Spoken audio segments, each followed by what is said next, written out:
नमस्कार, प्रादेशिक समाचार के साथ मैं सोनम। पहले मुख्य समाचार। मुख्यमंत्री हेमंत सोरेन ने कोडरमा में 309 करोड़ की 19 योजनाओं का शिलान्यास और 123 करोड़ की लागत से निर्मित 175 योजनाओं का किया उद्घाटन। लोकसभा में शून्यकाल के दौरान रांची के सांसद संजय सेठ ने सरकार से लगाई स्वर्णरेखा नदी को बचाने की गुहार। विकसित भारत संकल्प यात्रा के तहत केंद्र की योजनाओं के प्रति लोगों को किया गया जागरूक। कई जिलों के लाभुकों ने साझा की बदलाव की कहानी। धनबाद जेल में बंद अमन सिंह हत्याकांड मामले में उच्च न्यायालय ने एसआईटी गठित कर जांच करने पर मांगा मंतव्य। और चक्रवाती तूफान मिचांग का राज्य में भी दिखने लगा असर। कई जिलों में बूंदाबूंदी के साथ न्यूनतम तापमान में गिरावट दर्ज। और अब समाचार विस्तार से। कोडरमा के बागीटांड़ स्टेडियम में आयोजित आपकी योजना आपकी सरकार आपके द्वार के तहत कार्यक्रम का आयोजन किया गया। इस मौके पर मुख्यमंत्री हेमंत सोरेन ने 309 करोड़ की 19 योजनाओं का शिलान्यास और 123 करोड़ की लागत से निर्मित 175 योजनाओं का उद्घाटन किया। मुख्यमंत्री के साथ कृषि मंत्री बादल पत्रलेख, श्रम मंत्री सत्यानंद भोक्ता भी कार्यक्रम में शामिल हुए। कार्यक्रम को संबोधित करते हुए मुख्यमंत्री ने राज्य सरकार की उपलब्धियां गिनाई।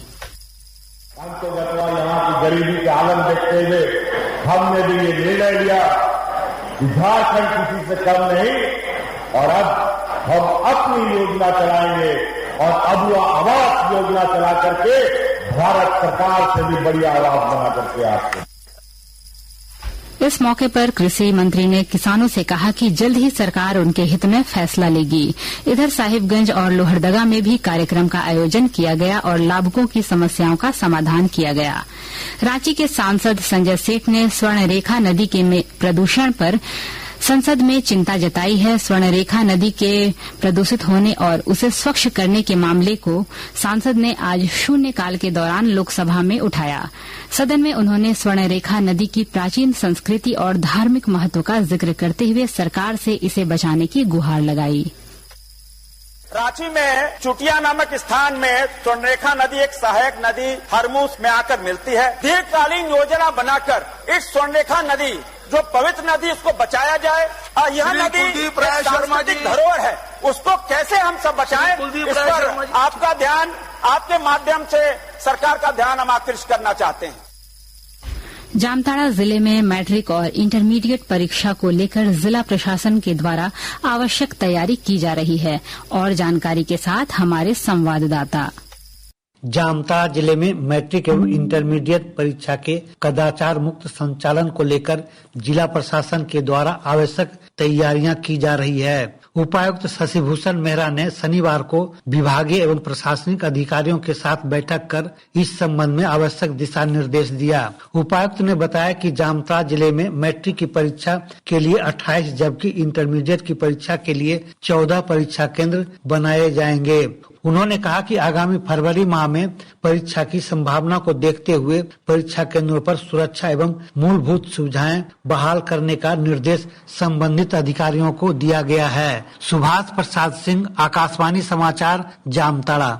विकसित भारत संकल्प यात्रा के तहत गिरिडीह के पंचायतों में कार्यक्रम का आयोजन किया गया। करहरीबारी में इस कार्यक्रम को लेकर लोगों में उत्साह दिखा। लाभुकों ने केंद्र की महत्वाकांक्षी योजनाओं से उनके जीवन में आए बदलाव की कहानी साझा की। वहीं सिमडेगा के ठेठई टांगर प्रखंड स्थित कोनपाला गांव में कार्यक्रम का आयोजन किया गया। इस मौके पर लाभुकों को केंद्र की योजनाओं के प्रति जागरूक किया गया। कार्यक्रम में कई जनप्रतिनिधि भी शामिल हुए। रामगढ़ में विकसित भारत संकल्प यात्रा के तहत आज उपायुक्त चंदन कुमार ने जागरूकता वाहन को हरी झंडी दिखाकर समाहरणालय परिसर से रवाना किया। कोडरमा और चतरा में भी भारी संख्या में लोगों की भीड़ उमड़ी। आकाशवाणी के ताजा तरीन समाचारों के लिए आप हमारी वेबसाइट newsonair.com पर लॉग ऑन कर सकते हैं। ताजा समाचार X handle @AIR news alerts और Facebook page All India Radio news पर भी उपलब्ध हैं। आप प्रादेशिक समाचार एकांश के X handle @AIR news _Ranchi और फेसबुक, इंस्टाग्राम पेज तथा YouTube channel AIR news Ranchi पर भी हमारे बुलेटिन सुन सकते हैं। प्रादेशिक समाचार आप आकाशवाणी रांची से सुन रहे हैं। शेष समाचार इस विराम के बाद। पिछले 2 साल से लोगों के उत्साह को देखते हुए 15 नवंबर के दिन माननीय मुख्यमंत्री श्री हेमंत सोरेन द्वारा फिर से आपकी योजना आपकी सरकार आपके द्वार कार्यक्रम का शुभारंभ किया गया।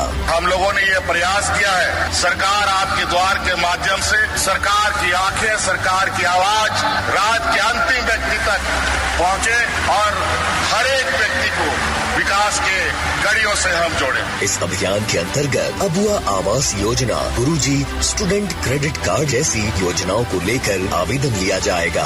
अभियान में लाखों स्टूडेंट्स को साइकिल खरीदने हेतु राशि भी दी जाएगी। इस कार्यक्रम के जरिए सभी वर्ग के जरूरतमंदों को सरकार की कल्याणकारी योजनाओं से जोड़ा जाएगा। देने आपको अधिकार, फिर से हेमंत सरकार आ रही आपके द्वार। इस कार्यक्रम के तहत 24 नवंबर से 26 दिसंबर तक शिविरों का आयोजन किया जाएगा और शिविर में आने वाले प्रत्येक लाभार्थियों के बीच पौधे का वितरण किया जाएगा। सूचना एवं जनसंपर्क विभाग, झारखंड सरकार द्वारा जनहित में प्रसारित। प्रादेशिक समाचार में आपका फिर से स्वागत है। धनबाद जेल में हुए अमन सिंह हत्याकांड पर झारखंड उच्च न्यायालय में आज सुनवाई हुई। मुख्य न्यायमूर्ति की अध्यक्षता वाली खंडपीठ ने प्रशासनिक चूक के कारणों पर स्पष्टीकरण मांगा। मौखिक रूप से खंडपीठ ने इसे साजिश बताते हुए इसकी जांच एसआईटी से कराने को लेकर सरकार और जेल आईजी से मंतव्य मांगा। इस मामले में अगली सुनवाई 12 दिसंबर को होगी। झारखंड में चक्रवाती तूफान मिचौंग का असर दिखने लगा है। सरायकेला खरसावां जिला समेत राज्य के कई इलाकों में कल रात से ही बूंदाबांदी हो रही है। वहीं तापमान में भी भारी गिरावट भी दर्ज हुई, जिसके कारण क्षेत्र के अचानक ठंड बढ़ गई है। ओडिशा से सटे होने के कारण सरायकेला में सबसे ज्यादा असर देखे जा रहे हैं। मौसम विभाग के अनुसार गुरुवार तक राज्य के कई हिस्सों में बारिश होने के आसार हैं। रांची के बरियातू रोड स्थित बर्लिन अस्पताल में ईडी की टीम जमीन घोटाले मामले में कागजात खंगाल रही है। जानकारी के मुताबिक जमीन के कागजात में गड़बड़ी कर इस अस्पताल का निर्माण किया गया है। अस्पताल के नक्शे में भी जांच करवाई जा रही है। जामताड़ा पुलिस ने साइबर अपराध में लिप्त 8 अपराधियों को गिरफ्तार किया है। पुलिस अधीक्षक अनिमेश नैथानी ने बताया कि इन साइबर अपराधियों के पास से पुलिस ने 43 मोबाइल सेट, विभिन्न कंपनियों के 53 सिम कार्ड, 5 एटीएम कार्ड और 1 चेकबुक एवं 2 पोस मशीन बरामद किया है।